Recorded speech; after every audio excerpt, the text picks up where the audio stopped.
Hola a todos, muy buenos días, bienvenidos. Les habla José Luis Cárpatos y esta es pues nuestra tradicional cita de todos los sábados con el vídeo de las 4 claves de la semana que ahora termina. Ya saben, un vídeo que nunca se para ni en vacaciones, ni en fiestas, ni nunca. Todos los sábados aquí tenemos la cita pues con el análisis técnico, cuantitativo o de fontanería de mercado, fundamental y de varios. Empezamos a grabar hoy sábado 5 de octubre a las 10 menos cuarto de la mañana. Poquito más tarde de lo habitual, pero es que llevábamos unos días aquí en el pueblo que no salía el sol ni por casualidad. Hemos tenido mucha niebla, bastante frío. Aquí ya en los Alpes no nada de otoñito. Yo estaba alucinado de ver las noticias de España, donde por ejemplo en la zona mediterránea, por mi tierra, por Alicante, ha llegado a hacer hasta 35 grados de temperatura. Bueno, aquí nada de eso. Aquí hace un frío ya invernal. Y a ver, no es el frío invernal, pero es un otoño, el otoño de aquí, que sería el invierno de España. Y bien abrigaditos y la calefacción de la casa está ya puesta las 24 horas del día. No es por dar envidia, pero, pero es lo que hay. Entonces, como les decía, hoy ha salido el sol y es que me apetecía antes de empezar a grabar el vídeo, digo, no se vuelva a nublar otra vez, que me diera un poco el sol, vitamina D, para poder ponerme más en forma. Ciertamente, desde que estoy aquí me estoy tomando más en serio lo de ponerme en forma. He puesto una dieta rigurosa, nada de harinas refinadas, nada de carnes procesadas, nada de grasa, nada de cosas. Y he bajado cerca de 8 kilos en poco tiempo, además de manera natural, pérdida de grasa. Estoy muy bien, la verdad es que estamos muy bien toda la familia y cada vez pues ya estamos más integrados aquí y tendemos a ir a España menos. Realmente ahora, por ejemplo, no sé si volveré por España como mucho, como muy pronto, a mediados de noviembre o por ahí. No tengo intención de volver. Cada vez estamos más integrados y ya necesitamos menos cosas de allí. Bueno, lo que es el proceso de ir adaptándose un poco. Les voy a enseñar un par de fotitos que he tomado en el paseo de esta mañana tomando el sol desde muy cerquita de mi casa. Estas montañas están muy cerca, como pueden ver. El pueblo está por aquí. Bueno, de hecho aquí está la puerta de mi casa detrás de estos árboles. Como ven, ha nevado mucho en estos días. Estos picos tendrán unos 3.000 metros en la parte más alta. Casi a ojo, entre 2.500 hacia arriba ya hay bastante nieve, como pueden ver. Y estas están bastante más cerca de la casa. El pueblo está por la ladera que está por aquí, más o menos a esta altura de aquí. Y como ven, pues ha nevado bastante nieve fresca. Es una maravilla. Yo estoy encantado. No se puede estar mejor. De series esta semana flojo, porque la verdad es que he tenido bastante trabajo y solo he estado poniéndome al día con Rapa, que me faltaban capítulos. Está bien, la serie está bien. Las temporadas anteriores también estuvieron bien. Y, y bueno, se ve con agrado. Yo la recomiendo todas las temporadas. Y luego lo único que me ha dado tiempo de ver es, viendo Rapa, pues vi una película en el canal de televisión Uno Internacional, que es el único que llega aquí, para que ponen para los emigrantes. Deben pensar que los emigrantes somos tontos, porque es malísimo el canal, ¿eh? Pero en fin, es lo que hay. Y vi una película de Javier Cámara, precisamente el protagonista de Rapa, que se llamaba Truman, de hace algunos años, que no la había visto. La verdad es que está bastante bien. Es un retrato intimista. Se ve con... Me pareció una muy bonita película para el que le guste ese tipo de cosas. Truman es el nombre de un perro, para dar una pista sobre la película.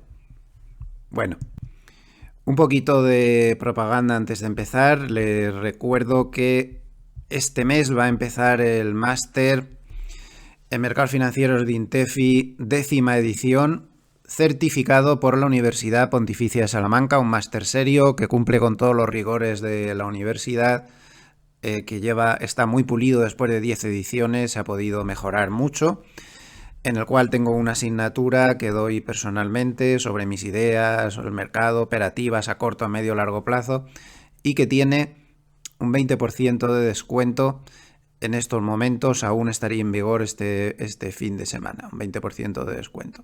Aprovechen la oferta si les interesa. Igualmente den un vistazo por Intefi porque hay bastantes programas en marcha muy interesantes. Les recomiendo especialmente los de Judy Julia. Tienen aquí un vídeo de ella sobre swing trading, scalping. La verdad es que lo hace muy bien. Es muy buena como profesora y como operadora, las dos cosas. Igualmente les recuerdo que si entran en gloversia.com, tienen aquí la dirección, pues pueden ver todos los productos disponibles que tenemos en Gloversia. Nosotros asesoramos solo a instituciones, pero ustedes pueden contratar con todas estas estrategias con las instituciones correspondientes. Tenemos ya un montón de estrategias, como pueden ver. Recordar que recientemente pues lanzamos esta Gloversia Futuros, que la llevo personalmente. El primer mes ha sido ya el mes de septiembre. Bueno, pues no ha ido mal, hemos acabado ganando. Hemos empezado con buen pie. Empezamos la primera operación mal con menos 1,75%. Aquella famosa vuelta en V de Nvidia y todas estas cosas, ahí nos pilló cortos, que íbamos muy bien en el corto, pero ahí tuvimos esa pérdida 1,75 y desde ahí pues hemos remontado, hemos recuperado esa pérdida y además hemos ganado un 1,3% más, es decir, casi hemos subido un 3% de la zona de mínimos. Bueno, pues estamos dentro de nuestros objetivos, empieza bien la estrategia. Y recuerden también que esta misma estrategia, porque esta tiene un mínimo de 100.000 euros en la institución a la que asesoramos, pero sin ningún límite de dinero, pues también está Multimercados Equilibrada, que tiene un 50% de esta estrategia y un 30% de esta otra Gloversia Opciones 2.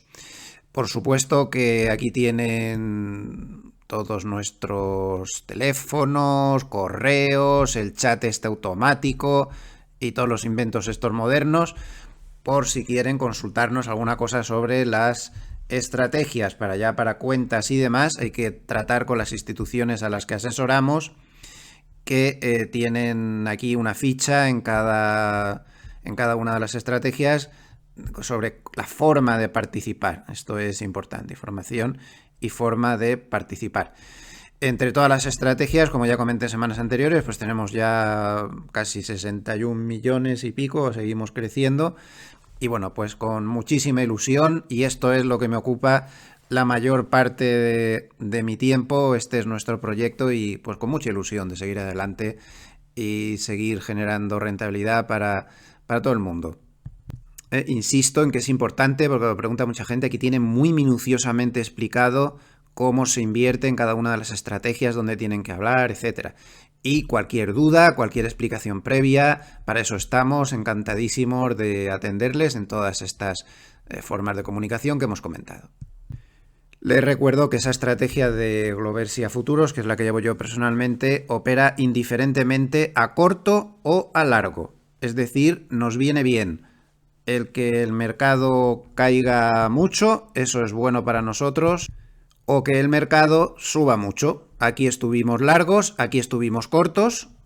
Lo que pasa es que nos traicionó un poco la V esa de que se causó con las noticias aquellas favorables de Nvidia y demás. Luego aquí estuvimos largos, aquí cerramos, aquí volvimos a entrar largos, aquí debajo, cerramos largos por aquí ya en este lateral y hemos estado los últimos días cerrados, porque los laterales es lo único que no nos beneficia.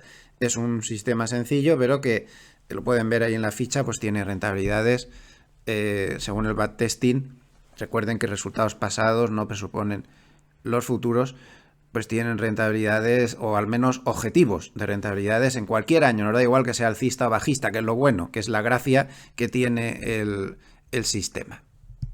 Nos vamos al mercado, un mercado que ayer subió finalmente con bastante fuerza, con el SP500 más 0,88%, el Nasdaq más 1,19% y el Russell más 1,43%. Así a primera vista, pues podría dar la sensación de que esto ayer fue un día explosivo, que el dato de empleo, pues de alguna manera hizo meter dinero en bolsa de manera notable, pero esto no fue tanto así. Vamos a ver una cosa. A mí me llama la atención el bajo volumen que tuvimos porque esperaba esta mañana ver un volumen alto, ¿no? Como de mercados se cierran cortos, se entra dinero real, con ganas, ese dato de empleo tan explosivo y demás, pero no fue así. El volumen fue bastante flojeras para un día así, de tantas subidas. 10.800 millones de acciones negociadas, netamente por debajo del promedio anual que es de 11.500 millones. Eso no es un buen signo. Luego el MOC también, muy rarito. En un día de tantas subidas, tan solo 300 millones de dólares a la compra. Eso es una cantidad prácticamente testimonial. El VIX sí que bajó, pero se mantiene en niveles bastante altos, 19,21. Y como pueden ver, pues al final dice que el SP500 terminó plano en la semana, con el apetito de riesgo bastante perjudicado por los líos en Oriente Medio, además de las huelgas portuarias. Todas las huelgas portuarias ya se solucionó, pero el problema está en que el mercado ha visto cómo el petróleo ha subido en una semana de $68 por barril a 74. Esta es una de las claves de la semana, ya que sale, pues la tenemos que ver. Vamos a verla y ahora seguimos con este paper. El petróleo ayer cerró con un 0,91% de subida y como vemos, la subida desde mínimos ya empieza a ser seria. Recuerden que se dice que por cada $10 que sube el petróleo, la inflación se puede tensar mucho. Hay estudios diferentes que precisan cuánto cada $10 sube la inflación. Vamos a dejarlo en que sube bastante. Bueno, pues hemos subido 64 a 74, ya tenemos más de $10. Eso es mucha subida, ¿eh? Estamos hablando de que el mercado está viendo un petróleo un 18% más caro de repente, precisamente por todas esas tensiones geopolíticas. Aunque sigue estando dentro de un lateral, si apretamos el gráfico lo vemos. Bueno, bien es cierto también que está pasando la media de 200, eso podría ser una buena señal, está a punto de pasar la nube Ichimoku al alza. ¿Cuánto más puede seguir subiendo el petróleo por esta tensión geopolítica? Pues miren, todo depende. Yo no soy ningún experto en temas bélicos, ya para eso les remito la información general, pero a efectos de mercado, en el mercado solo se está pendiente de una cosa: ¿cuál va a ser la reacción de Israel al último ataque con misiles que sufrió esta semana por parte de Irán? Un ataque por parte de Irán que no tuvo mayores consecuencias, muy parecido al de abril. Fue mayor en cuanto a número de misiles, pero al final los resultados los mismos. Las medidas antimisiles, estos que tienen apoyados por Estados Unidos, pues al final derribaron prácticamente todos los misiles antes de que llegaran a ningún objetivo. Prácticamente los daños fueron mínimos y no se han reportado víctimas ni nada de todo esto. Eso es lo mismo que pasó en abril. ¿Ahora qué va a pasar? Bueno, pues Trump comentó ayer que Israel podría atacar instalaciones nucleares de Irán. Biden, por otro lado, dijo que podrían atacar instalaciones petroleras. De una manera o de otra lo dijeron. ¿En qué medida va a ser ese ataque? Porque claro, si atacan instalaciones nucleares, atacan instalaciones petroleras a lo bestia, pues esto podría provocar unas reacciones muy fuertes en el mercado. Pero si es un ataque testimonial, pues una instalación petrolera concreta que prácticamente es infinitesimal comparado con toda la capacidad que tiene Irán, o sueltan un misil en las cercanías de alguna instalación nuclear, pues sin mayores historias, que es exactamente lo que hicieron en el mes de abril. Primero atacó Irán y luego Israel contestó, pero fue un ataque muy débil que no causó daños. Irán dijo que ahí se había terminado la historia. Solamente en el caso de que Israel sí que tuviera en esta ocasión un ataque muy duro sobre instalaciones nucleares, sobre instalaciones petroleras, pero a gran escala, tendríamos algo que temer desde el punto de vista geopolítico. No estoy analizando los líos del mundo ni las guerras en el mundo. Estoy analizando solo consecuencias en el mercado. Solo en ese caso podría haber consecuencias serias. Si no, no va a pasar nada, en absoluto. Si pasa lo mismo, o si atacan 4 cositas, puede haber volatilidad un ratito y poco más. da la sensación que ninguno de los dos quieren una guerra a gran escala. La guerra ya está ahí, Irán patrocina una serie de franquicias, que si Hezbollah, que si Hamas, que si no sé qué, toda esta gente está armada por Irán, al final la guerra ya está ahí entre los dos, pero bueno, usan interpuestos, ¿no?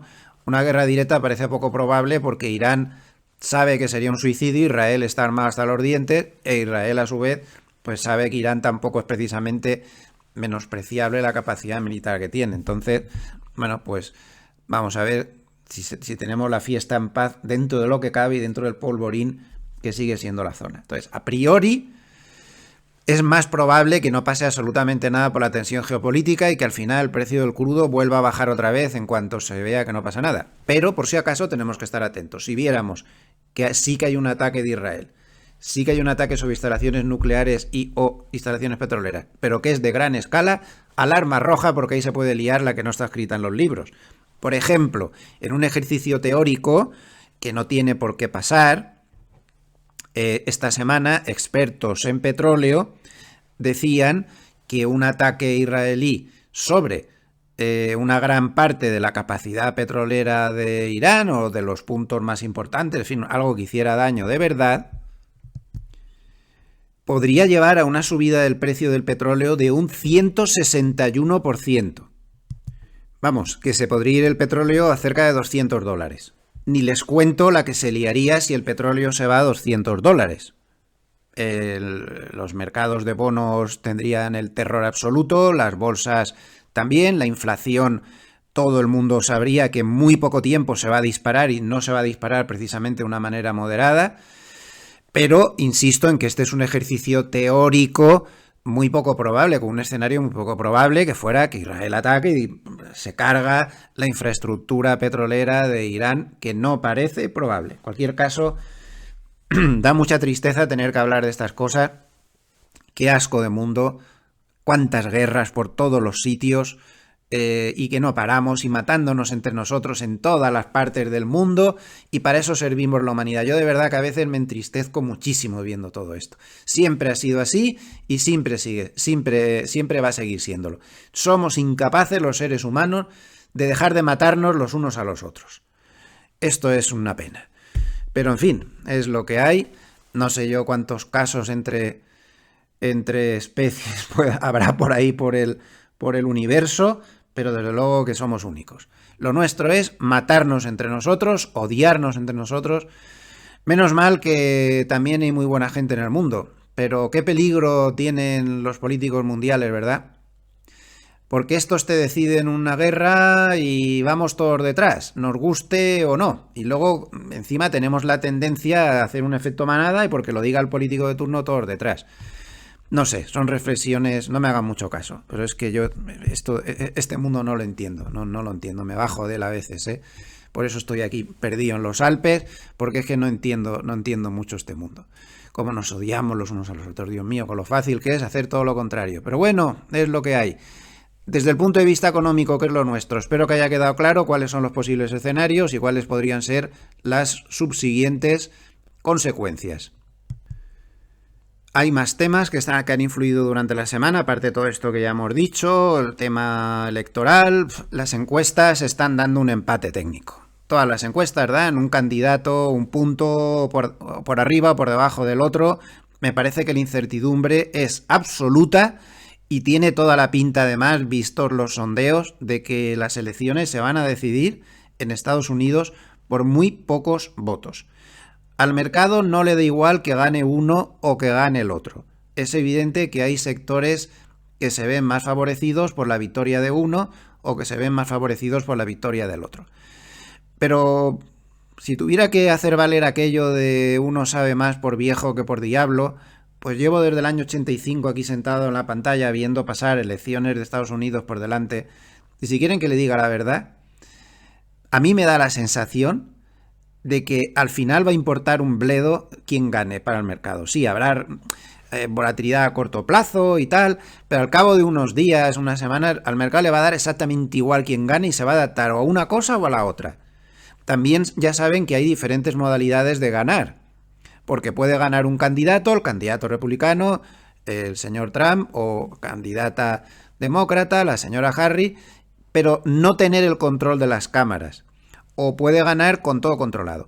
En general, digamos que al mercado no le gustan los políticos. Hay muchas estadísticas que lo demuestran. El mercado lo que prefiere es que el político de turno tenga las manos atadas, ya sea demócrata o republicano. Cuando se hacen estudios, eso es lo que sale siempre, que el mercado se lo pasa mejor cuando los políticos tienen las manos atadas y así no pueden montar muchos líos, ni por un lado ni por el otro. Es curioso, pero a efectos de mercado es eso. Que las cámaras estén divididas y que el presidente pues tenga un poder relativo, que no tenga las manos libres para poder hacer lo que quiera. Eso es lo que suele preferir el mercado. Pero tampoco dramaticemos con este tema. Puede haber volatilidad hasta las elecciones, pero cualquier vaticinio de que tras las elecciones, si gana Trump nos vamos a desplomar o nos vamos a no sé qué, o que si gana Harry nos vamos a desplomar no sé qué, no me lo creo. No me lo creo y dentro de que no puedo dar consejos ni recomendaciones, ya saben que es completamente ilegal, yo solo doy aquí mis opiniones, llevaría cuidado en adoptar estrategias de inversión en función a que creamos que puede ganar uno o que puede ganar el otro. Bueno, y el último tema de la semana, importantísimo, absolutamente vital, absolutamente fundamental, China. Y aquí tenemos que parar porque hay que hablar de China.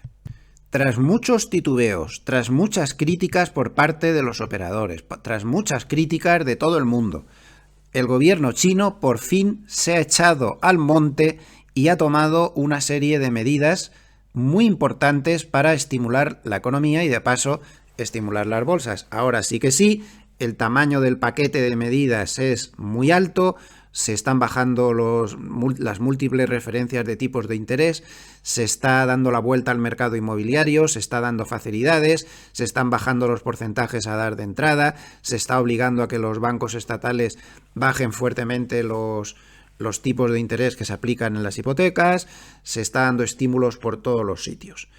Se está interviniendo en todos los mercados y se está comprando directamente acciones por parte de los bancos estatales. Bien, esto ha sido un antes y un después.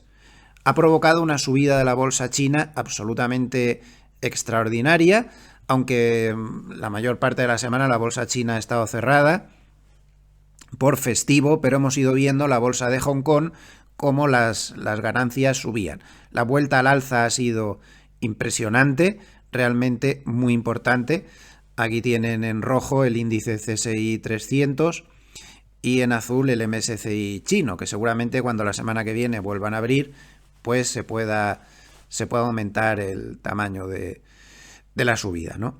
Siempre dejando claro, porque hay muchos clientes que me preguntan, pero ¿tú por qué no recomiendas China? Yo no voy a recomendar nunca China, yo no recomiendo países con determinadas características políticas que a mí me hagan temer que a un ahorrador le puede salir el rana a la cosa en cualquier momento por cualquier sitio.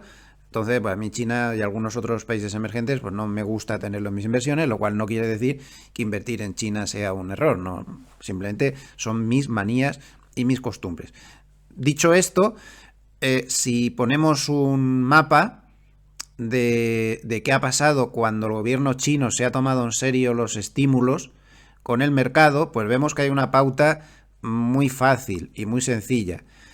En la gran crisis financiera del 2008 tuvieron un estímulo de 4 billones en su moneda y además bajaron los tipos en 220 puntos básicos y la reacción del mercado, pues ya la ven, fue de una muy fuerte subida, una muy fuerte tendencia alcista que duró aproximadamente un año. Pero a continuación, durante los años sucesivos, la bolsa china perdió prácticamente, todo no, pero una muy buena parte de lo que había subido. De nuevo, más o menos en el año 2015, hubo otro paquete de estímulo algo menor que el anterior y con la bajada de tipos algo menor, pero fue un paquete de estímulo muy fuerte y volvió a pasar lo mismo. Tras el estímulo, las subidas fueron tremendamente violentas, muy fuertes. De hecho, en la del 2008 hablamos de 22 meses con un 230% de subida en el MSCI chino. En la del 2015, pues el MSCI llegó a subir un 33% en 8 meses. Pero a continuación volvió otra vez a tener problemas y la bolsa bajó mucho. Y el MSCI llegó a estar peor de lo que estaba antes de los estímulos. Luego de nuevo, tras el COVID, pues otro paquete de estímulos y en 11 meses pues subió un 84% el MSCI chino. Una barbaridad. Pero de nuevo volvió a pasar lo mismo. Entonces la pauta parece clara. La bolsa china tiene la costumbre de subir mucho durante varios meses después de los paquetes de estímulos. Por lo tanto, aún le podría quedar más subida. Pero también tiene la mala costumbre de tras unos meses perder todo lo que gana tras los paquetes de estímulos. Se ha repetido en las 3 últimas ocasiones de manera indefectible. También la bolsa china vamos a darle de comer aparte. El MSCI chino ahora mismo estaría en el mismo nivel que en el año 2007, 17 años para nada, y pegando bandazos abajo y arriba. Luego la bolsa china no es una bolsa de quedarse mirando. Esto es lo que puede pasar. Posiblemente se podría teóricamente repetir la pauta si es que se confirma todos los paquetes, aún estamos en la fase inicial y el gobierno chino pues no hace ninguna cosa rara. Esta pauta podría ser válida. Pero recuerden que esta pauta termina indefectiblemente de la misma manera. Además, suele terminar con mucha violencia, ¿eh? Visto y no visto, y en poco tiempo las caídas aquí, aquí y aquí son muy rápidas y ya muy constantes, muy perseverantes, muy de martillo pilón, como ha pasado recientemente. Aún hay que recuperar mucho para que alguien que esté atrapado aquí arriba pueda salir. Posiblemente no pueda, al final. Esto es lo que hay. Claro, este tema de China no solo es China. China no deja de ser la segunda potencia en cuanto a tamaño de la economía y evidentemente, pues claro, influye en todo lo demás. Si la economía china se va a recuperar gracias a este paquete de estímulos, pues los metales podrían subir, el petróleo podría subir porque es el principal cliente. Y sobre todo, China influye mucho en Europa, influye mucho menos en Estados Unidos, pero influye muchísimo en Europa porque hay varios sectores que dependen un montón de lo que pasa en China. Vean, por ejemplo, el sector de lujo. El sector de lujo lo ha estado haciendo fatal últimamente, igual que lo estaba haciendo fatal la bolsa china que no paraba de caer, pues el sector de lujo también. Y desde que apareció el paquete de estímulos, el sector de lujo se disparó. Louis Vuitton, que es el máximo exponente, es la más grande dentro de este sector, pues llegó a subir, gracias a China, un 21,59% de tirón en muy pocos días. Aquí, como la bolsa china cerró, pues se aprovechó para una corrección técnica, pero lo que pasa en China es vital. Las ventas que tienen en todo este sector de lujo, que pesa mucho en los índices europeos, pues son fundamentales las ventas en China.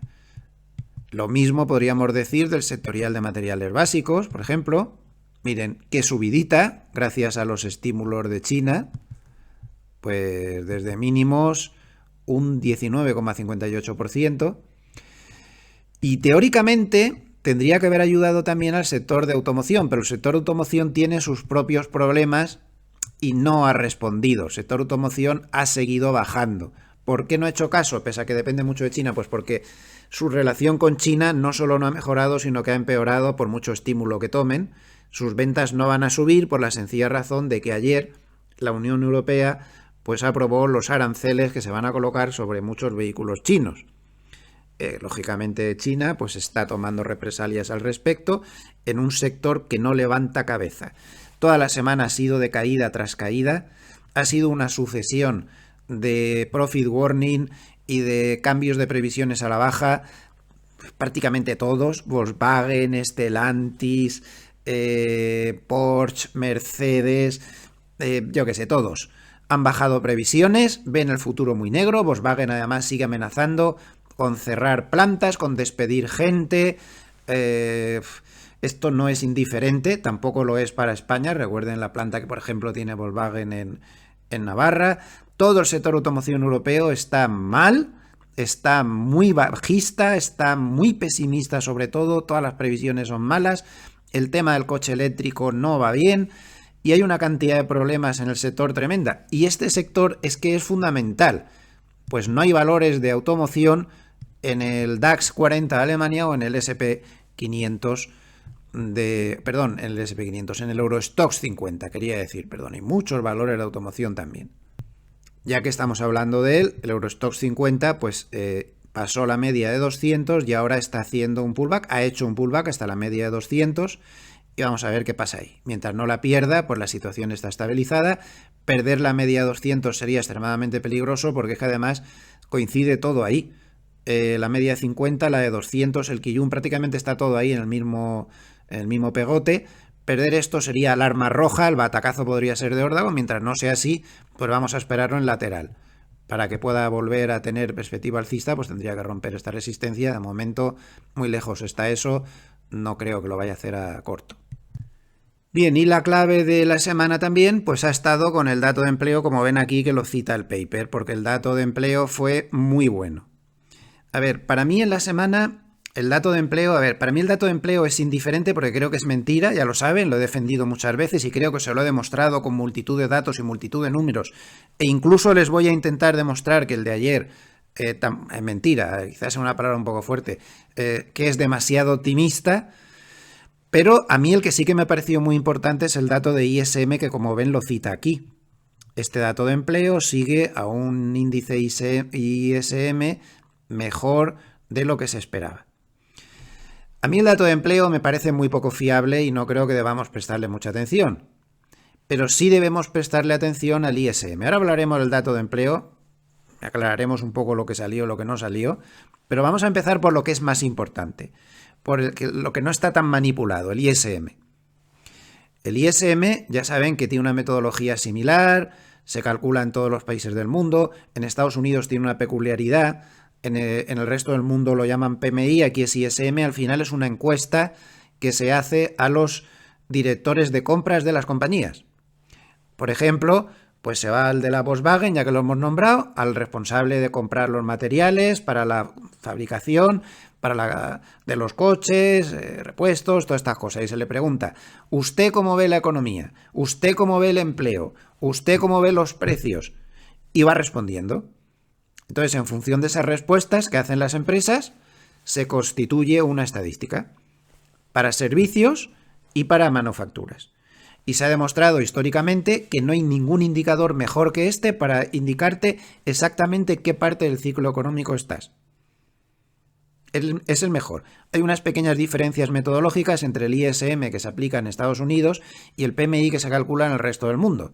Esas diferencias metodológicas serían que en el ISM se contempla el sector estatal y ahí por ahí sí que le pueden haber, ¿verdad? Porque en Estados Unidos están tirando la casa por la ventana al gobierno actual para intentar mejorar los datos lo máximo posible. Que lo haría también el contrario, no digo porque aquí es todo igual, al final esto lo hace todo el mundo. Y claro, como aquí sí que se mete el sector estatal, el PMI no lo considera, el sector gubernamental. Y luego, por otro lado, el ISM sí que considera a todas las compañías con el mismo peso, un voto de una compañía es un voto y punto, mientras que el PMI pondera según el tamaño de la economía, el tamaño de esa empresa. Entonces, si es Volkswagen, se le dará una ponderación alta y si es Rabos de Boina Sociedad Anónima, pues le dará una ponderación baja a su respuesta. Por lo demás es lo mismo. Bueno, pues el ISM de manufacturas la semana pasada, se dio el martes, el día 1. Esta semana hemos conocido los dos, el ISM de manufacturas en contracción, ojo, y el ISM de servicios mejor de lo esperado.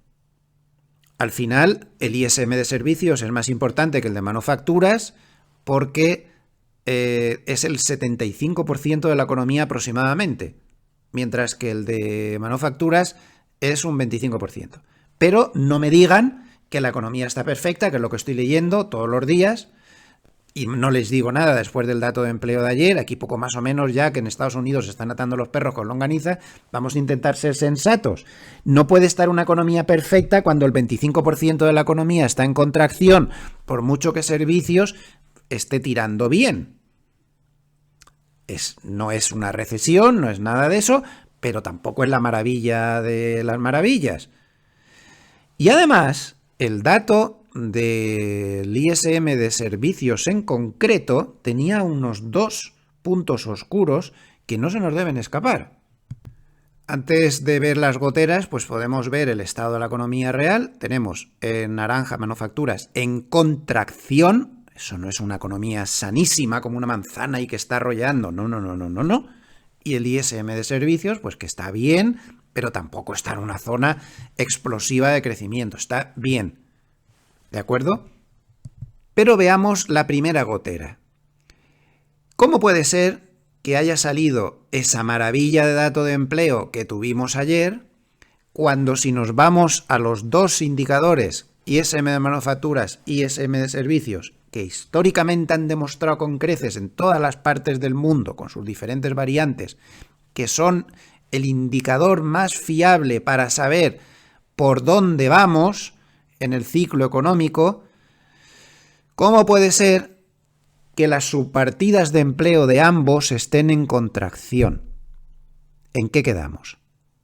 ¿Está el empleo en contracción o está el empleo con un como si aquí no pasara nada, que es lo que salió ayer en el dato de empleo? Ustedes no esperen que los políticos les resuelvan las dudas. Los políticos siempre van a tender a liarles, que es lo suyo. Ustedes intenten pensar por ustedes mismos. Empleo de manufacturas, 48,1. Ya saben que por debajo de 50 es contracción. Pero es que el empleo de servicios, perdón que lo estoy diciendo al revés, es el azul, es el de manufacturas. El de manufacturas está en gran contracción, 43,9.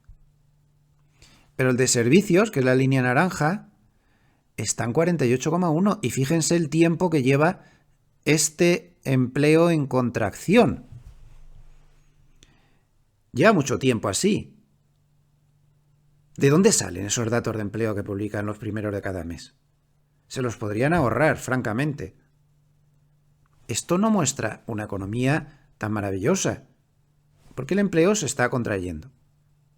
No es catastrófico, no estamos aquí, no estamos por aquí, pero es lo que hay. No se puede decir lo que se está diciendo. ¿De acuerdo? Además hay otra gotera, que es que el índice de precios pagados en el ISM de servicios ha salido muy subidito de tono. Y esto muestra, precisamente en un área que siempre ha preocupado bastante a los bancos centrales, esa área de servicios, pues unas tensiones por ahí algo imprevistas y que no es bueno. Incluso en el manipulado dato de empleo que se dio ayer, la subpartida de ingresos de los trabajadores quedó bastante por encima de lo esperado, en un 4% cuando se esperaba un 3,8%. Así que ahí tenemos un poco de luces y sombras en estos datos macro. Vamos a centrarnos en el dato de empleo. Una cosa es lo que piense modestamente un servidor que no es nadie, que no me creo el dato, y otra cosa es lo que cree el mercado, que sí que se lo cree. Entonces, la Reserva Federal parece que también ha aceptado el dato con los brazos abiertos y ayer el filtrador oficial del Reino de la Reserva Federal, Nick Timiraos, en una clarísima filtración, ya se ha hecho eco de lo que va a hacer la Reserva Federal. La Reserva Federal cometió el error en la reunión anterior de no ser clara en sus filtraciones a Timiraos y llegamos al momento de la decisión casi empatados, pero esta vez parece que quiere ser más clara. Entonces ya ha filtrado la Reserva Federal lo que va a hacer tras este dato de empleo, lo ven aquí en este tuit. Un sólido informe sobre las nóminas de septiembre probablemente reste dramatismo a la reunión de la Reserva Federal de noviembre y deje a los funcionarios en la senda de un recorte de 25 puntos básicos. Y escribe un artículo en el Wall Street Journal que huele a filtración, no a opinión particular, por los cuatro costados. Por lo tanto, la Reserva Federal sí ha picado el anzuelo de ese dato de empleo y no va a bajar 50 puntos básicos. De hecho, los derivados monetarios, que descontaban casi en un 30 y tantos % de posibilidades una bajada de 50 puntos básicos en noviembre antes de la publicación del dato de empleo, pues ahora tan solo descuentan esa posibilidad en un 1%, nada más. Respecto al dato de empleo de ayer, si nos vamos a datos sin ajustar estacionalmente, porque resulta que en el mes de septiembre, desde 1997, siempre se ha perdido empleo, excepto un año. Desde 1997, en el mes de septiembre, siempre se pierde empleo. ¿Por qué? Pues por los despidos que hay en hostelería después de la temporada alta de verano, estudiantes que dejan sus trabajos para volver a las clases, en fin, y otra serie de factores. Entonces, el mes de septiembre siempre es bajista. Entonces, los ajustes estacionales, lógicamente, en el mes de septiembre le meten bastante caña, válgame la expresión, para compensar ese desajuste estacional, para que suben los empleos artificialmente con los ajustes estacionales bastante. Entonces, no está de más que le demos un vistacito a lo que habría pasado con los datos sin ajustar. Con los datos sin ajustar, como podemos ver, se perdieron, no se crearon 222.000 empleos, creo que fueron privados, me parece que fueron, lo que dieron ayer. En realidad lo que pasó fue que se perdieron 478.000 empleos privados. Luego le metemos el ajuste estacional y resulta que en lugar de esto es lo otro. Pero es un ajuste estacional. Por favor, que no se nos olvide eso, ¿eh? Que hay que hacerlos, que son imprescindibles. Pero yo solo les quiero dar este dato, que lo que pasó este mes fue eso. Y en cambio, atención a la cifra de empleos que creó el gobierno, echando el resto porque las elecciones están ahí. Esto lo hacen todos los gobiernos del mundo. Antes de las elecciones vamos a crear empleo público, vamos a prometer de todo. Estamos hablando de más de 800.000. De más de 800.000. Esto distorsionó mucho la cifra. Esto es sin ajustar estacionalmente, ¿eh? Sin ajustar estacionalmente. Estos son los datos de verdad. Luego ya vienen los ajustes estacionales, que en este caso fueron cambiar todo de la noche al día, con razón o sin ella, yo ahí no me meto. Zero Hedge hizo un ejercicio de qué habría pasado con la tasa de paro si el gobierno no hubiera echado el resto y hubiera tenido una contratación tan brutal de empleos públicos en este mes. Bueno, pues el desempleo, en lugar de quedar en el 4,051%, que fue donde quedó, se habría ido al 4,50 y tantos %. Como ven, el añadido de empleos gubernamentales fue absolutamente decisivo en el dato de ayer. ¿Creen ustedes que aquí no puede haber componente de que el gobierno en el poder actualmente quiera que salga muy buen dato de empleo, quiere que la gente esté muy contenta dando muchos empleos públicos a última hora? Pues hombre, yo creo que es legítimo pensar que sí, ¿no? Y de hecho es que lo hace todo el mundo. Por lo tanto, este dato a mí me parece que es un poquito sospechoso, como lo han sido la mayoría de los que se están dando últimamente y teniendo en cuenta los antecedentes que estamos mostrando con los ISMs, con el empleo en contracción realmente. Pero es que está este factor aquí distorsionando mucho. Aparte de los ajustes estacionales que, aunque son imprescindibles, si no las series estadísticas no se pueden leer, llevamos muchos años con discusiones eternas en Estados Unidos diciendo que los ajustes estacionales de este dato no son correctos. No he visto discusión alguna con los ajustes estacionales de ninguno de los datos que se dan, que son muchísimos, pero sobre este sí, sobre este en concreto hay montones de discusiones y llevamos años así. Hoja de ruta posible después de todos estos factores clave que hemos comentado: inestabilidad geopolítica, posibles elecciones, el dato de empleo, lo que ha pasado en China, todas estas cosas. Hoja de ruta. Pues sigue pareciendo, aunque no se ha cumplido la estacionalidad de septiembre, que el mes de octubre podríamos tener algún susto que otro, por varias razones. A ver, en primer lugar, atención a este comentario, me falta una frase que dice: yo soy alcista en valores de Estados Unidos para un rally de fin de año. Este señor es Rabner. Es uno de los pocos analistas de los que me fío. Trabaja en Goldman junto con Brian Garrett, Harnett, alguno que otro más, pocos, es de los que me fío.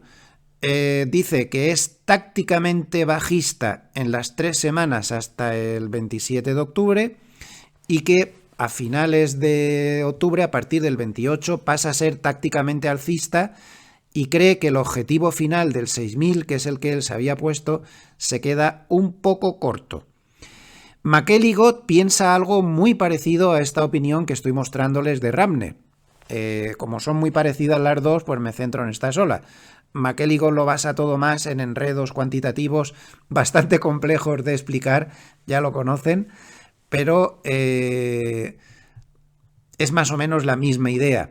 Al final, Rabner cree que, aunque no se ha cumplido esta estacionalidad de septiembre, que sí que se podría cumplir esta. Entonces él cree que va a haber subidas hasta finales de año. Y cree que podría llegar incluso por encima del 6.000. Esta opinión la comparten los pocos que a mí me gusta seguir. No es el consenso del mercado. El mercado tiene otras teorías. ¿Esto puede ser una buena hoja de ruta? Sí. Yo creo que ahora mismo, tal y como están las cosas, sí podría ser una muy buena hoja de ruta para lo que pueda quedar hasta finales de año. Ciertas turbulencias en octubre para después, una vez que pase octubre, 2 meses muy buenos finales. Lo veo totalmente factible, Lo veo totalmente factible. Respecto a la posible tranquilidad que pueda tener el mercado, hay que andarse con ojo, porque esta semana ha habido otro comentario de otro analista de Goldman, Brian Garrett, que ya saben que las ha clavado últimamente todas, que nos advertía de lo siguiente. Decía que el VIX no está contando toda la historia y que en realidad, esto también lo ha refrendado McElligott, ha dicho exactamente lo mismo también, pero de una manera más complicada. Ya conocen a McElligott, que es bastante difícil de entender. Pero aquí, como vemos, Brian Garrett hace un cálculo por sí mismo, porque no se fía del VIX, de un indicador que se llama estrés de volatilidad, que pretende ser un VIX mejorado, más fiable de lo que de verdad está pasando en el mercado. Entonces, como pueden ver, el VIX, que está un poquito más alto de lo que pone aquí en el gráfico, estará como por aquí, está anómalamente, anormalmente bajo comparado con lo que de verdad se está cociendo en el mercado. Ya ven que el índice de estrés de volatilidad de Brian Garrett es mucho más alto desde hace ya bastante tiempo que lo que está marcando el mercado. De ahí que no nos deba extrañar las repetidas explosiones de volatilidad sorpresa que vamos teniendo casi a primero de cada mes. Pasó a primeros de agosto, pasó a primeros de septiembre y no se puede descartar que vuelva a pasar otra vez en octubre. Esas explosiones de volatilidad son el reflejo de que lo correcto es esto. El mercado está más preocupado en el fondo de lo que parece con el VIX, que empieza a ser muy ineficiente últimamente. Por ejemplo, esta semana nuestro experto en Globersia en opciones, Ricardo Sáez de Heredia, que lleva muchísimos años en esto, pues me comentaba que el nivel de VIX actual no estaba reflejando de forma correcta el temor real que había en el mercado, que había mucha más preocupación en general y que esto se veía en las propias volatilidades de los diferentes vencimientos que estaban en niveles muy por encima de los que están marcando el VIX. Por lo tanto, a lo mejor aún no es momento de lanzar las campanas al vuelo. Ya de cara a más plazo, a corto plazo podría ser una buena hoja de ruta, pues no tenerlas todas consigo en octubre y unas perspectivas de subidas finales bastante importantes. Y ya más a medio plazo, de cara, por ejemplo, al año que viene, esta divergencia sigue siendo muy difícil de sostener.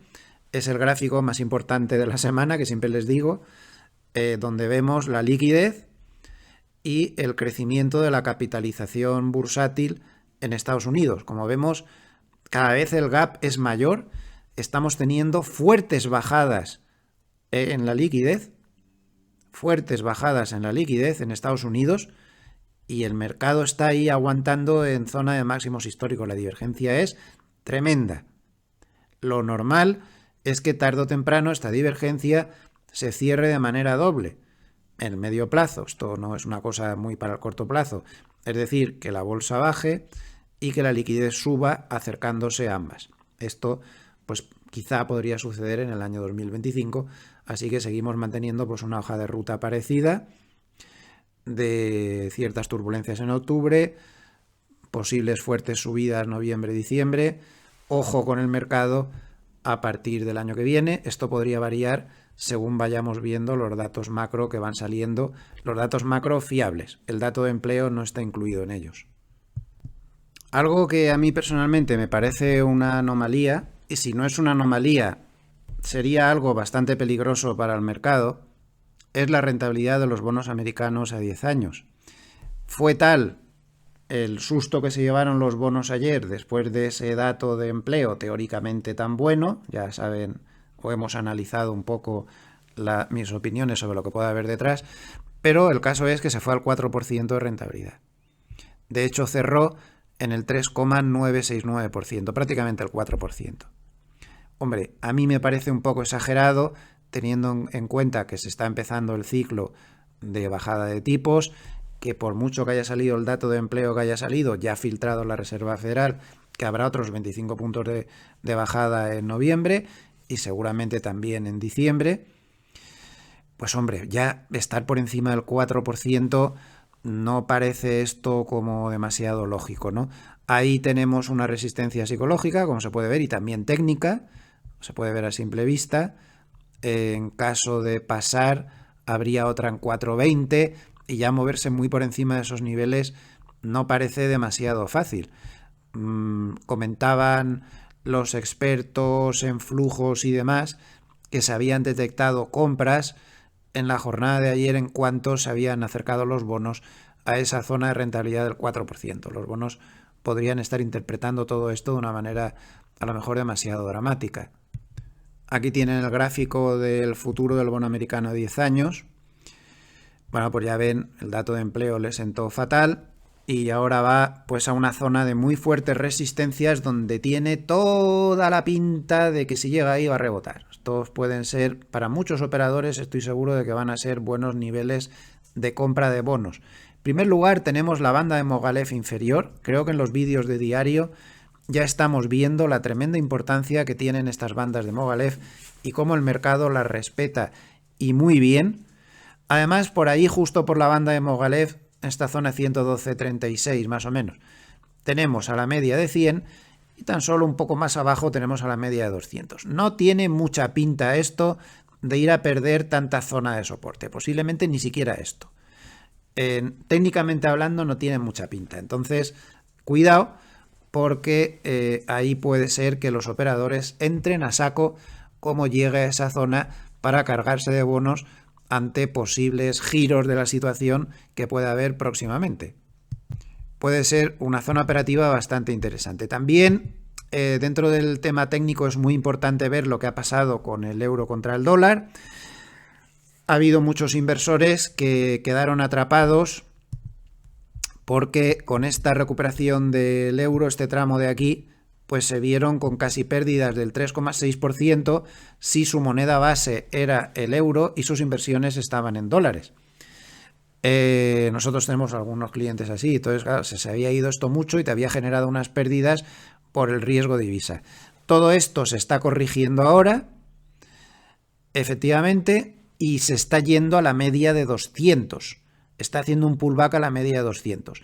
Volver a situarse por debajo de la media de 200 sería una señal bajista clara. Si rebota aquí, pues hasta aquí hemos llegado. Pero esto lo que está reflejando un poco pues es ese sentimiento del mercado de que en general la economía europea está mucho peor que la norteamericana, y es cierto. Estados Unidos tiene indicios de algo de enfriamiento, pero Europa es una realidad que tiene problemas. Los PMIs europeos lo han demostrado con total claridad. Muchos países europeos están en recesión y otros están mira y no me toques y con unas perspectivas de crecimiento bajas. Entonces, todo eso que dice el Banco Central Europeo no se lo cree nadie, y durante la semana ha habido múltiples voces que opinaban que lo más normal es que bajen los tipos en Europa más de lo que están diciendo. se hablaba incluso de llegar a la zona del 1%. En Estados Unidos las expectativas están más altas. Todo esto, a la larga, pues favorece al dólar. Apostar por el euro, yo creo que siempre es un error. O sea, yo apostar por el euro, salvo que sea en swing trading, en plan largo plazo, es que no lo veo. Es que Europa tiene tantos problemas y además somos expertos en crearnos los problemas cuando no los encontramos. Entonces, pues no sé. Es mi opinión, a largo plazo. Aquí sí que estoy hablando a largo plazo. En cualquier caso, pues ya saben, la mayoría de la gente tiende a cubrirse cuando se supera claramente la media de 200 y a descubrirse cuando cae por debajo de la media de 200. Cada uno pues tiene sus ideas y puede hacer lo que quiera. La mejor forma de cubrirse ahora mismo puede ser con futuros del euro contra el dólar. No es perfecta, no es de una eficiencia tremenda, pero es lo más sencillo. El resto de cosas son bastante más complicadas. Ya saben que para cubrir el riesgo divisa, si la moneda base es el euro y las inversiones se tienen en dólares, para cubrir el riesgo divisa hay que comprar futuros, que ponerse largo de futuros del euro contra el dólar. Esa es la forma de cubrirse.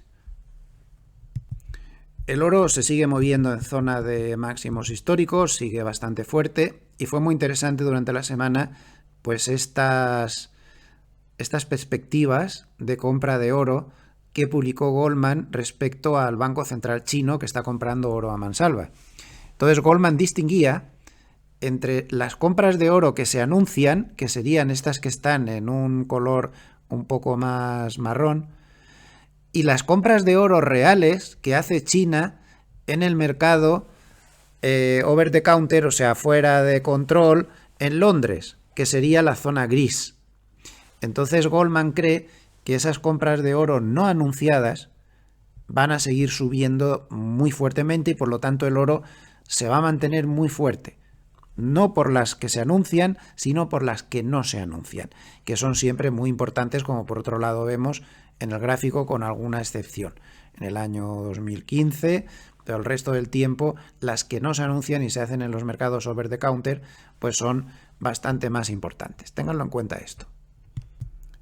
El factor recompras tampoco lo olvidemos. En el momento en que se levante el blackout de recompras a finales de este mes, vamos a tener un noviembre y un diciembre donde van a entrar a saco con las recompras. A saco.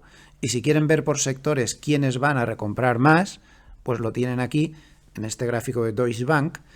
Va a ser el sector de tecnología de la información, también el sector financiero va a recomprar mucho y también el de cuidado de la salud. Y esto va a ayudar mucho al mercado en noviembre y diciembre. Las perspectivas son muy buenas y muy altas, posiblemente en zona de máximos históricos.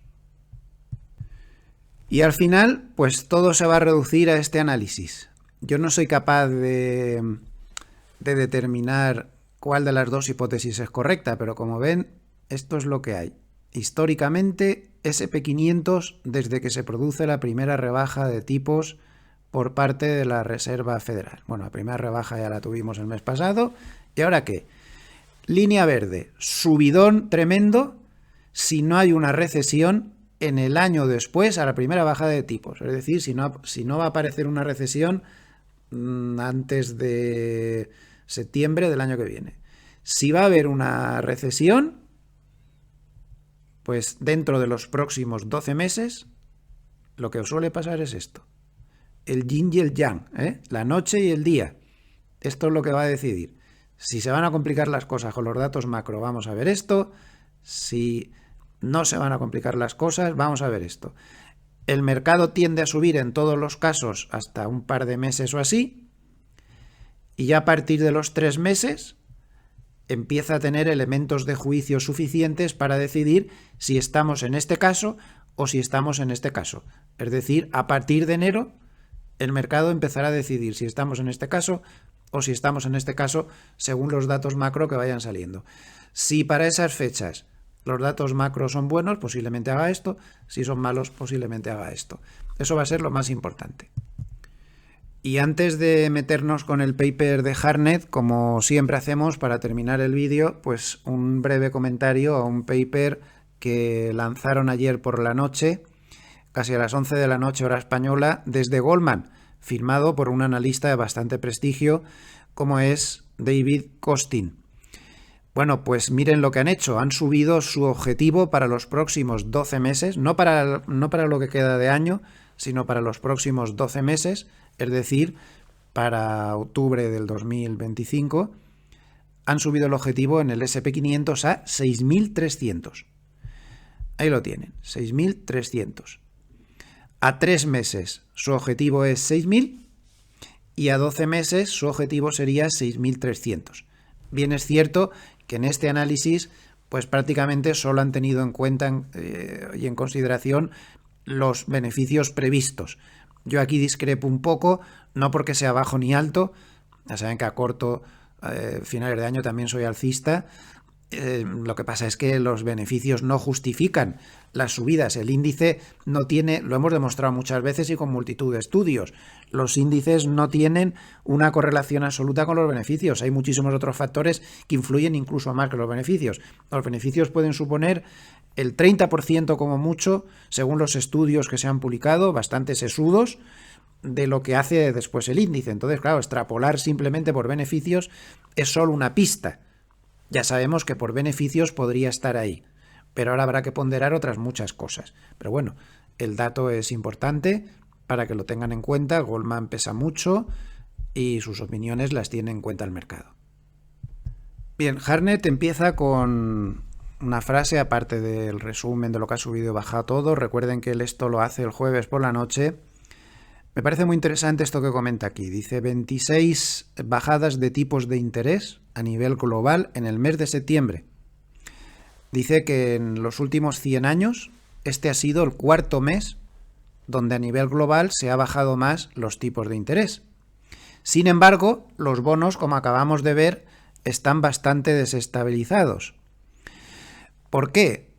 Pues aquí dice varias cosas, China, posibilidad de que la inflación, pero me interesa mucho esto, porque les está perjudicando mucho el nivel de deuda absurdo que están teniendo en Estados Unidos y en la zona euro. Porque se han emitido 0,5 billones de dólares en deuda en Estados Unidos y en la zona euro en los últimos días.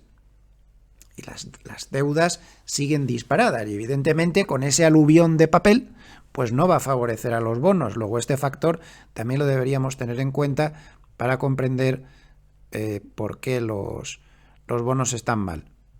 Como él publicó todo esto antes del dato de empleo, pues él decía que si el dato estaba por encima de 225.000 y la tasa de desempleo por debajo del 4,1%, y ambas cosas sucedieron, pues que los bonos del Tesoro a 30 años pues iban a tener problemas. Los bonos del Tesoro a 30 años y todos los bonos en general. Y de hecho, pues fue lo que sucedió. Aquí tienen el gráfico donde se ve de un vistazo pues la importancia de las bajadas de tipos de interés que estamos viendo. Como pueden comprobar, no se vio nada parecido en un solo mes, pues desde la época del COVID, y antes desde la gran crisis financiera del 2008-2009, donde hubo un número de bajadas de tipos de interés a nivel global siempre pues bastante parecido. Su indicador Bull and Bear vuelve a crecer otra vez con bastante fuerza, pasa de 5,4 a 6, pasa a la zona roja, pero el nivel de peligro de alerta roja y de salir por piernas del mercado estaría en la zona 7,2 o una cosa así, algo que de momento pues no se ha producido.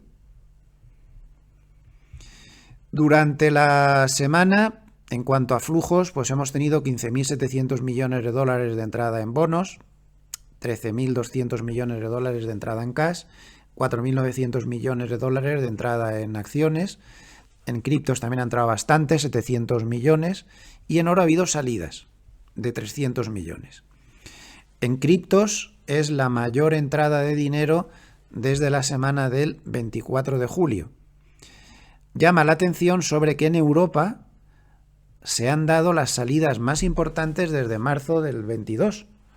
Bastante curioso, después de que Europa pues, se ha visto muy favorecida por los estímulos que está tomando China. Que muy bueno no ha sido. También en Estados Unidos se han dado salidas de dinero, ¿eh? Cuidado.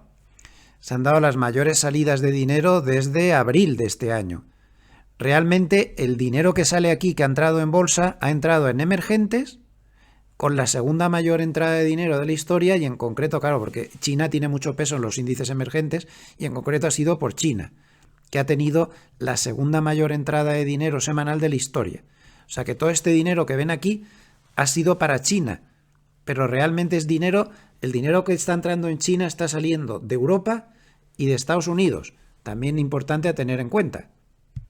Es decir, no está provocando entradas reales de dinero, digamos, porque se ha creado un estado de ánimo muy positivo por lo de China, sino que simplemente se manda el dinero de un sitio a otro, como la energía, que ni se crea ni se destruye, simplemente se transforma, ¿no? A continuación, hace un comentario sobre China bastante denso, que como estoy ya un poquito cansado a estas horas, lo vamos a traducir con la ayuda del chat GPT. Bueno, aquí tiene la traducción, por si se la quieren leer con calma, pueden parar el vídeo y leerlo. Recuerda cómo se ha comportado el mercado tras los paquetes de estímulo del 2008, 2016 y 2020. Recuerden que les puse un gráfico al principio del vídeo donde se explicaba todo esto, ¿no? Vamos a entrar por aquí donde dice la pregunta más frecuente aquí. La pregunta más frecuente actualmente es ¿cuál es el potencial al alza? Bueno, pues dice que suponiendo que el porcentaje de China en la capitalización del mercado MSCI mundial no suba más que el máximo del 2018, implicaría un aumento del 30% más de lo que ya ha subido. Suponiendo que el ratio PER del MSCI China pues pase de 11,12 a 15,16, que es el pico promedio al que se llegó con los estímulos, los 3 estímulos anteriores que hemos visto antes. O sea, que cree que se podría llegar pues a una subida del 40% más de donde está. Se podría ser el tope. Suponiendo que las acciones chinas imiten las ganancias de renta variable después de los 5 grandes estímulos globales en los últimos 20 años, pues el potencial sería de un 20-25% desde los niveles actuales. Así que ya saben lo que piensa Hartnett, que aún podría seguir subiendo China bastante más. Y en este último párrafo pues habla de qué puede pasar con el petróleo, con todas las tensiones geopolíticas que estamos viendo. Vamos a traducirlo también con el chat GPT. Dice que, bueno, que todo el mundo está largo en petróleo, que los eventos en Oriente Medio influyen evidentemente en la subida, y también la historia de los rendimientos del petróleo tras el inicio de los eventos bélicos. Históricamente, el petróleo es el activo con mejor rendimiento 3 meses después de que se inicien los eventos bélicos, mientras que el oro es el mejor activo 6 meses después de que se inicien los acontecimientos bélicos. Y aquí tenemos una tabla interesantísima porque empieza por la Segunda Guerra Mundial, tiene varios eventos de la Segunda Guerra Mundial, la Guerra de Corea, la crisis de los misiles cubanos, la Guerra de los 6 días, la Guerra del Yom Kippur, en fin, la multitud de guerras que ha habido últimamente en el mundo. Entonces es muy curioso, ¿no? Porque a los 3 meses los bonos del gobierno no han actuado como valor refugio porque se quedan iguales. A los 6 meses tan solo suben un 1,5. Los bonos corporativos tampoco son demasiado buenos porque se quedan igual, pocos cambios. A los 3 meses 0,5 de bajada, a los 6 meses 0,8%. La bolsa no se ve tan afectada como todos nos creemos por los eventos, tiene volatilidad a corto plazo, pero el promedio es que después de los inicios bélicos, que ya son cosas terribles, da igual, a los 3 meses en promedio las bolsas, los valores de mayor capitalización tienden a subir un 4,6 y a los 6 meses un 4,9. El oro sí que funciona bien. A los 3 meses sube un 4,9, pero a los 6 meses sube el 18,9. Y el petróleo, por lo que decía Hartnett, al principio sube mucho, las cuestiones bélicas 8,3%, pero a los 6 meses se difumina todo y adiós muy buenas. Y ya solo sube el 0,3. Creo que es una tabla muy interesante y muy valiosa esta. Entonces dice que los eventos geopolíticos negativos no han sido bajistas para los activos de riesgo, sino más bien al contrario, ya lo han visto en la tabla que acabamos de ver. ¿Por qué? Pues porque los inversores, lo pone por aquí, ahí, esperan que cualquier impacto negativo en el sentimiento del consumidor y de las empresas provocado por este tipo de cosas sea rápidamente compensado por políticas monetarias y fiscales. Porque va a venir papá Banco Central con su manguera y con su impresora a salvarnos la vida. Además de que el mercado de acciones de Estados Unidos, que es el 66% de la bolsa mundial, es bastante menos reactivo a los conflictos geopolíticos por su alto peso en los sectores tecnológico y de defensa. Y además porque tiene una gran independencia energética a diferencia de Europa y de Asia. Por lo tanto, cualquier subida del precio del petróleo por aversión al riesgo probablemente se desvanecerá y una vez que las tensiones en Oriente Medio alcancen su punto máximo, el mayor ganador relativo por la reducción de la prima de riesgo geopolítica, que ya está en descenso en la guerra de Ucrania y en el asunto China-Taiwán, serán, en nuestra opinión, las acciones internacionales. Una reflexión muy importante esta que hace Hartnett aquí, y también esta, de que Estados Unidos es muy independiente energéticamente y de que como tiene mucho peso el sector tecnológico y de defensa, este tipo de cosas a la larga tampoco le perjudican tanto. Creo que son muchas reflexiones ahí condensadas que deberíamos tener en cuenta. Pues hasta aquí llegamos. Estamos en la hora y 10 minutos de vídeo que me comprometí a no pasar, si recuerdan, por aquella votación que hicimos hace tiempo.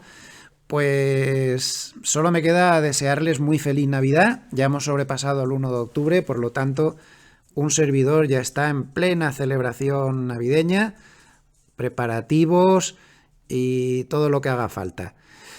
Recuerden que mañana domingo tendremos el pequeño vídeo de reflexión de los domingos y que a partir del lunes pues todos los vídeos diarios. También que no deben hacerme mucho caso, que yo soy uno más y que me equivoco más con la escopeta de feria, ni me sigan a mí ni a nadie. Ustedes hagan su propio análisis con las cosas de aquí y de allá que crean que pueden ser interesantes. Muchísimas gracias a todos los amables escuchantes por estar ahí. Si les ha gustado este vídeo, les agradecería mucho un like o que se suscriban al canal si aún no lo han hecho. A nivel de vídeos personales, ya les he comentado que mañana domingo estamos en contacto. Y recuerden que si activan la campanita, pues verán cuando hago algún vídeo sorpresa, porque el mercado se ha movido mucho o lo que sea, les llegará una notificación inmediata que siempre les vendrá bien. Reitero, muy feliz Navidad y hasta pronto. Gracias.